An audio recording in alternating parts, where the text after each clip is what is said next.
cyane mukomerezaho n'ubutumire buriya bwamugezeho.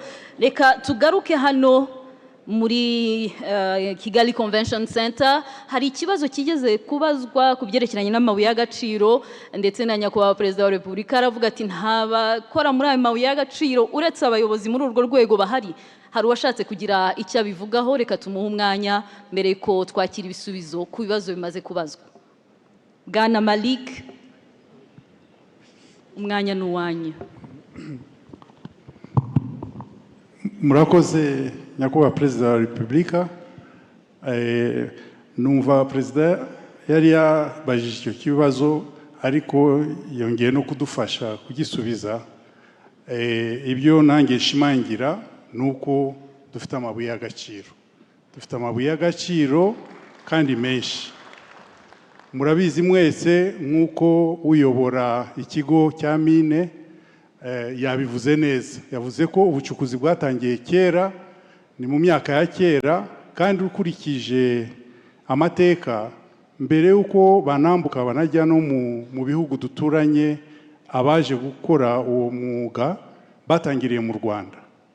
Amateka avuga nyine ko batangiriye za Rwinkwavu na Rutongo, hanyuma bagenda bakurikira iyo filo kuko ubucukuzi bugenda bukurikira ni nk'umukandara.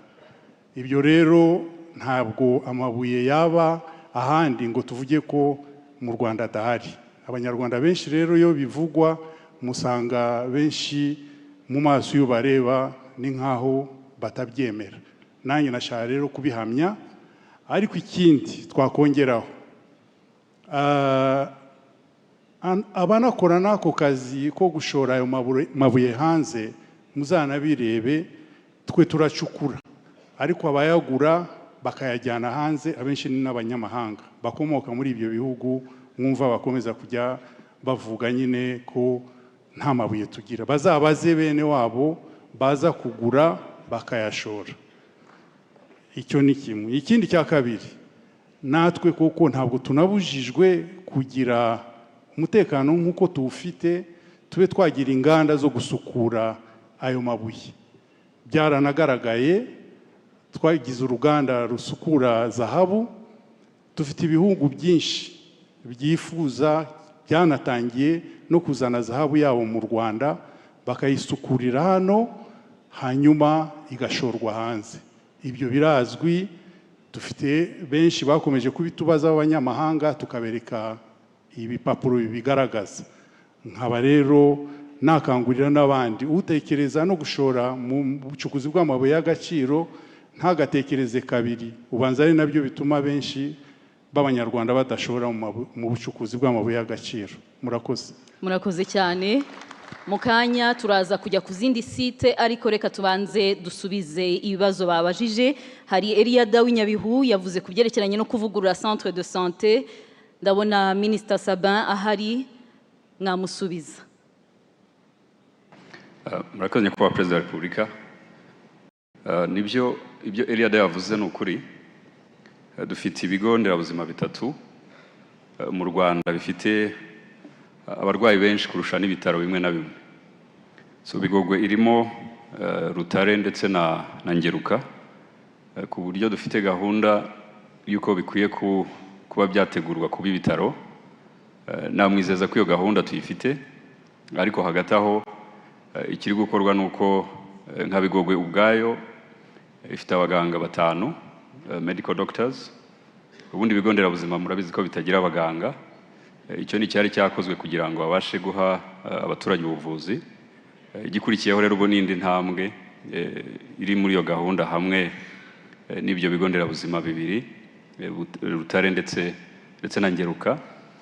Hari n'ikindi nyakubahwa Minisitiri w'Intebe yavuze ku bitaro bya Ruhengeri bigiye gutangira kubakwa, nabyo utekereza ko bizagabanya ubucucike cyangwa se umubare munini w'abarwayi bari muri kariya gace byegeranye. Ndumva ari cyo n'abamusubije. Murakoze.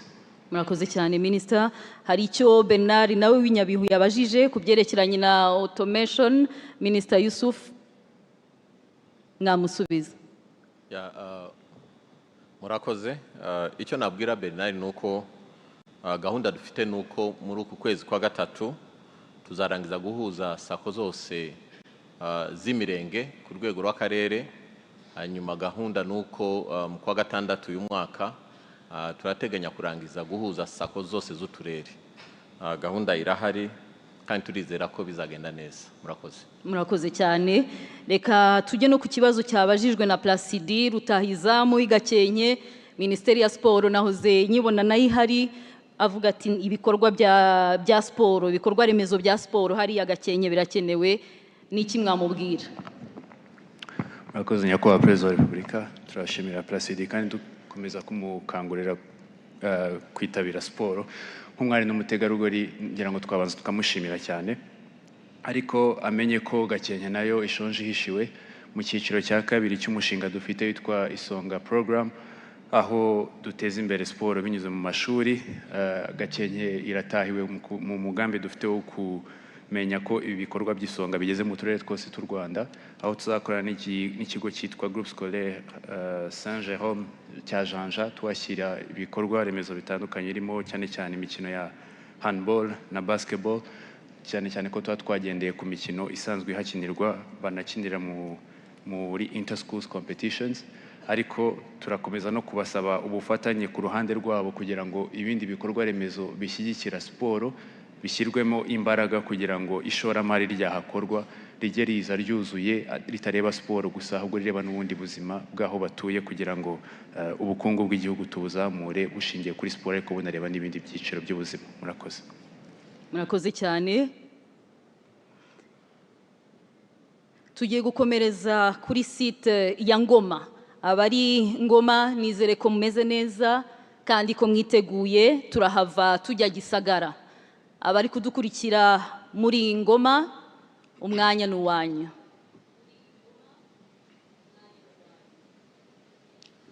Murakoze nyakubahwa Perezida wa Repubulika, nitwa Nyingameto Franka, ndimana guhiga y'akarere ka Ngoma. Ndi umurezi witeje imbere nk'abandi n'umuhinzi.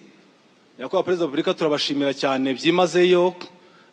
Mu bukungu turakataje, imibereho myiza, imiyoborere myiza ndetse n'ubutabera kuri bose.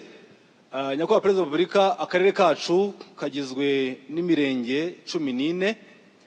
Iyo mirenge 14, imirenge 6 yose ikora ku biyaga byiza bitatse akarere kacu, ari byo biyaga Mugesera na Sake. Nyakubahwa Perezida wa Repubulika, turahinga tukeza, ariko mfite ibyifuzo bibiri. Icyifuzo cya mbere, turasaba ko mwaduha umushinga wo kuhira kugira ngo tubashe guhinga tweze mu bihe byose, yaba ibihe by'imvura ndetse n'izuba, tugire umusaruro ibihe byose. Bizadufasha ko urubyiruko ruzabasha kugira imishinga y'iterambere ishingiye ku buhinzi, ndetse natwe tuzabasha kwihaza mu biribwa, dusagurire n'amasoko. Kandi hari n'icyo mwahoze muduha mutubwira ko umusaruro w'ubuhinzi ari muke, bizadufasha ko umusaruro w'ubuhinzi urushaho kuzamuka cyane. Icyifuzo cya kabiri, nyakubahwa Perezida wa Repubulika, turifuza ko mutwemere mwadukorera umuhanda w'umurenge wa Sake ndetse n'umurenge wa Mugesera, aho iyo mirenge ikora kuri ibyo biyaga twababwiraga, kugira ngo bidufashe mu guhahirana ndetse no kugeza umusaruro ku isoko, kugira ngo mu buhinzi bwacu tubashe kwigira. Mwahoze mutugira inama ko tukwiye kugira umuco wo kwigira, bizadufasha kwigira kandi dukomere. Murakoze nyakubahwa Perezida wa Repubulika. Murakoze cyane Frank. Twakwakira n'undi umwe aho ngaho Ngoma, tukabona kujya Gisagara. Murakoze nyakubahwa Perezida wa Repubulika. Amazina yanjye nitwa Niyotwagira Jean Damascene, nkaba mpagarariye ihuriro ry'aborozi b'inka zitanga umukamo, kandi umwuga wanjye ni ubworozi. Ubwo ubona mpagaze ahangaha, nkunda inka ku buryo ubu zamaze kugera mu magufwa no mu mushokoro.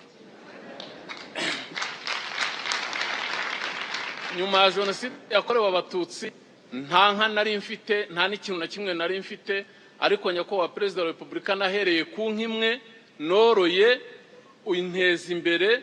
Uyu munsi ngemura litiro zisaga 100 z'amata, kandi maze koroza aborozi bagenzi banje inka 24 bose zituruka iwanje kugira ngo nabo bagire amata.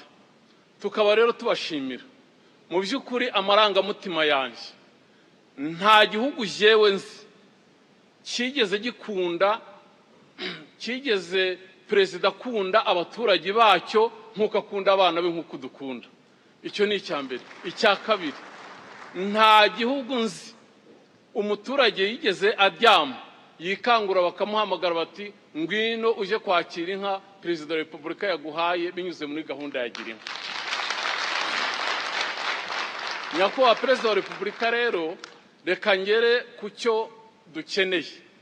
Mu by'ukuri gahunda zigenda neza mu bworozi bwacu, ariko muri iyi minsi gahunda yo guteza intanga ntabwo biri kugenda neza kuko batubwira yuko zote ishinzwe kugira ngo irinde intanga idahari, ku buryo badusezeranije ko iyo tubajije batubwira ko hari uruganda ruzubakwa hariya mu karere ka Kayonza ruzafasha aborozi bo mu karere ka Ngoma na Kirehe no mu ntara y'Iburasirazuba. Urwo ruganda rero turacyarutegereje, ariko ntituzi ngo ruzaza ryari, ntituzi ngo ruzubakwa ryari, aborozi ntituzi ngo twakora iki. Ikindi cya kabiri nuko twifuza ko nkuko mu bindi bihingwa harimo nkunganire, uyu munsi imiti y'amatungo irahenze cyane ku buryo kuvuza inka ari ikibazo ku mworozi. Tukaba twifuza ko ibiciro by'imiti y'inka byagabanuka kugira ngo umworozi yibonemo. Tukaba tunifuza yuko haboneka nkunganire kuri copo ibyuma bisya bisigazwa by'imyaka, nabyo tukabibona kuri nkunganire. Tukaba dusaba yuko twabona na nkunganire ku bigega bifata amazi yo ku mazu y'aborozi kugira ngo nabyo tubibone kuri nkunganire ya leta, ku buryo aborozi twajya tubona amazi mu gihe cy'impeshyi. Murakoze, murakarama. Murakoze cyane Jean Damascene. Abaretse kuvaho Jean Damascene, mwagaruka b'Ingoma mwakongera mukadusubirizaho amashusho. Minister of Agriculture uri hano ari he? Ibyo bavuga urabizi. Ikibazo cyabaye kwanza warayoboye lab ni habaye iki kugira ngo murakoze. Nyakubahwa perezida wa Repubulika, ni ikibazo yaravuze kijyanye na zote. habaye iki? Ikibazo ndakizi, dufite ibyuma bibiri. habaye iki bigero gutinda muri birebe? habaye iki? Ikibazo ni iki? Ntabwo turakizana Nyakubahwa perezida wa Repubulika, ariko habaye iki kugira ngo binanirane? Ikibazo ni iki? Imyaka yose Nyakubahwa perezida wa Repubulika, ni icyuma. habaye iki kugira ngo icyo cyuma kinanirane cyo kuba gihari? Byarakererewe Nyakubahwa perezida wa Repubulika, ariko byakerejwe n'iki? Twari twagiteganyije mu mushinga dukoranaho na IFAD, ariko gahunda zo kukigura ziri. Imyaka ingahe? Hashize umwaka umwe urenga n'igice Nyakubahwa perezida wa Repubulika gusa kuri uwo mushinga.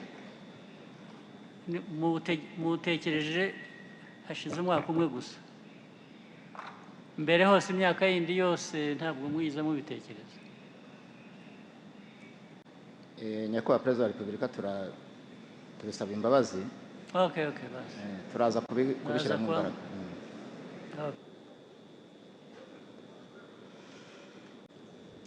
Turaza kugaruka no ku bindi bibazo babajije. Reka twerekeze Gisagara, hanyuma ibibazo bisubirizwe rimwe. Abagisagara mwiriwe neza, muratwumva? Niba mwiteguye umwanya n'uwanyu.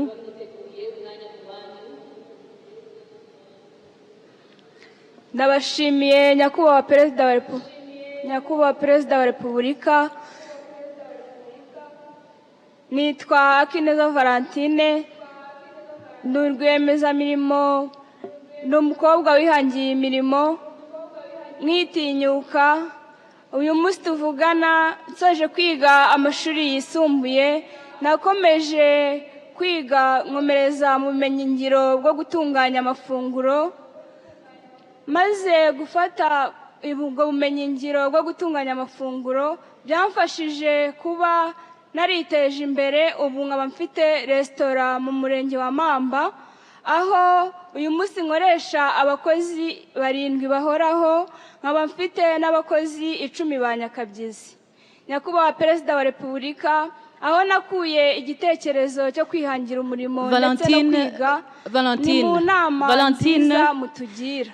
Reka yaba ari Valentine n'abandi bakurikira, nyabuna turi benshi dukeneye kubaza, rasa ku ntego, niba ari ikibazo niba ari igitekerezo uhita ukivuga. Murakoze cyane. Valentine, ikibazo wifuza kubaza ni ikihe cyangwa igitekerezo?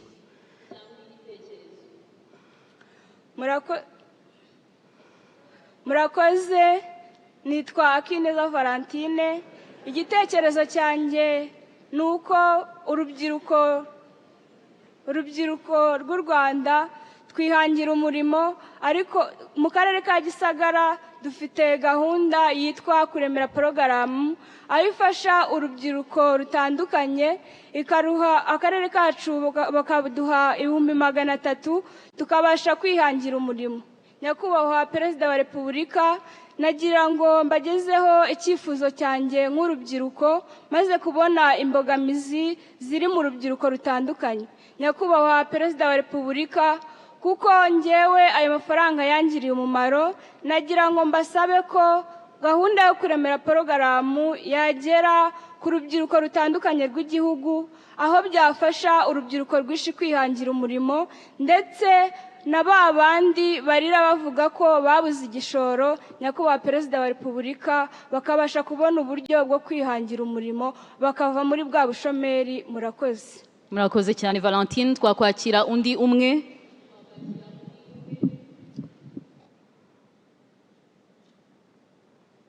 Gisagara, undi umwe.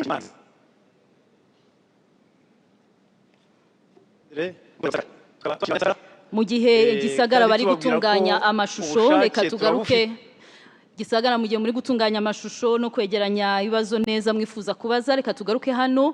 Hari uwabajije wa Ngoma, yitwa Frank, abaje kubyerekeranye no kuhira, n'ubundi turagaruka kuri mwe Minisitiri w'Ubuhinzi n'Ubworozi. Murakoze Nyakubahwa Perezida wa Repubulika. Nibyo, muri Ngoma dufite umushinga wo mu cyanya cyuhirwa n'ubundi cya 22, ariko birumvikana ko nk'uko tumaze gukora gahunda yo kwagura ubuso bwuhirwa, ziriya zone zose zifite ibiyaga turashaka kuzishyiramo imbaraga. Numva rero no muri Ngoma naho hari muri korido yo mu burasirazuba, tuzakomya gukora inyigo naho tubashakira ubushobozi bwo kuhakora. Murakoze cyane. Hari ikibazo cyabajijwe cy'umuhanda wa Sake na Mugesera, Minisitiri w'ibikorwa remezo. Murakoze Nyakubahwa Perezida wa Repubulika. Frank, twamumenyesha ko hari gahunda turi gukorana n'uturere, aho tufite intego y'uko imihanda yose yo mu gihugu, cyane cyane imihanda itarajyamo kaburimbo, tuyishyiramo laterite, tukayinoza, tukayubakira inzira z'amazi, ku buryo imihanda ikoreshwa neza, umusaruro ukajya ku isoko, iby'ubworozi bigashobora kugera ku MCC, ndetse n'ubukerarugendo bukagenda neza. Tuzakorana n'akarere rero kugira ngo twumvikane uko dukora priorities n'iyo mihanda izagerwaho. Murakoze. Murakoze cyane. Reka turebe no ku mbuga nkoranyambaga. Uru ni urubuga rwacu twese nk'Abanyarwanda kugira ngo twungurane ibitekerezo. Niba hari abagize ibibazo babaza cyangwa ibitekerezo bohereza ku mbuga nkoranyambaga, mwabidushyiriraho kuri izi screen, hanyuma tukabirebaho. Hari uwitwa Mukunzi Penina, yanditse kuri X avuga ngo dukumbuye vibes za UCI na campaign bayobozi. Ati bayobozi, nta yindi show muri kudupangira? Abayobozi bapanga show ibyo byose Minisitiri atuma twishima. ngomba kutubwira niba tuzishima. Hanyuma kuri X nanone Uwimbabazi ati ndashimira nyakubahwa Perezida wa Repubulika kubwiriya mihanda y'icyatsi mwaduhaye tuyikoreraho siporo tukabungabunga ubuzima, ni myiza cyane pe ku buryo n'abantu basigaye bahaterera ivi. Ati mwatubabariye iriya mihanda y'icyatsi mukayikwirakwiza no mu gihugu hose koko.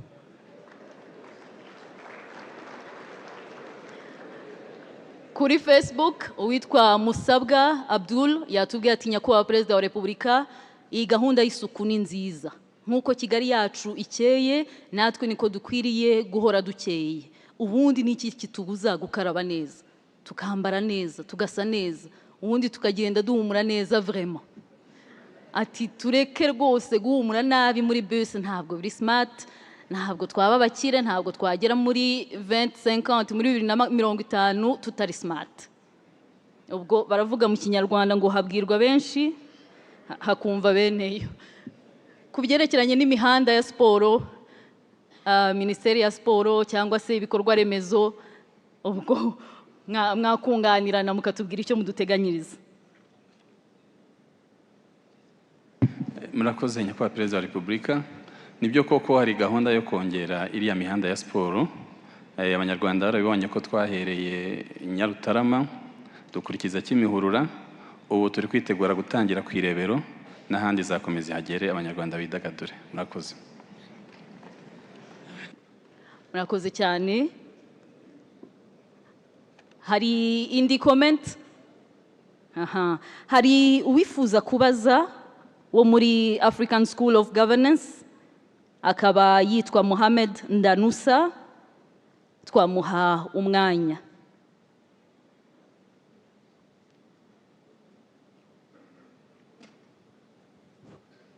Good afternoon, Your Excellency. Ladies and gentlemen in the room, my name is Ndanusa Mohammed.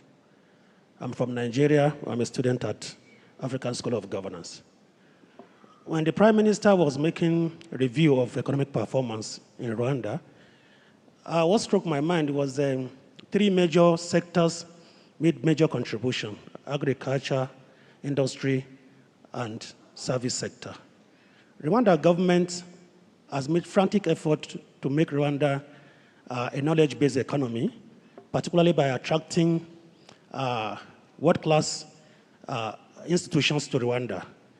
And I think part of it is what I'm benefiting as a student of ASG. And I think that is really turning around the economy of the country. But what I want to suggest and ask the Honorable Minister for Education, if he's in the House, is English language, even though not the basics, because countries like India, China did not rely on English language to promote their business and economy, but yet English language has been seen as the language of doing business, language of communication, and language of transformation. I could observe that Rwanda still use a lot of Kinyarwanda from all through the tertiary institution, including at the universities level. I want to believe that any student in Rwanda who was privileged to attend school up to, say, senior 3, should be able to communicate in English. So I want to encourage the government of Rwanda that Rwanda is already a model to other African countries. I'm here based on relationship between Nigeria and Rwanda. Nigeria and Rwanda has a good part in supporting Rwanda in terms of education by providing technical services and education to the Rwandan government. And what I observe is to scale up this relationship, Rwanda should deliberately increase the level of use of English in education. Thank you. Murakoze cyane. Minister Mineduc, umwanya n'uwanyu kugira ngo mugire icyo mubivugaho. Murakoze nyakubahwa Perezida. Amunyemereye ubwo namusubiza mu Cyongereza kugira ngo yumve. Thank you very much for the question you just asked regarding the English proficiency within our education system. It is true that we need to improve the English proficiency, starting with the educators themselves and also increasing the use of the language in the schools themselves. So we have actually established a program that's starting this year that's going to train all teachers, all of them,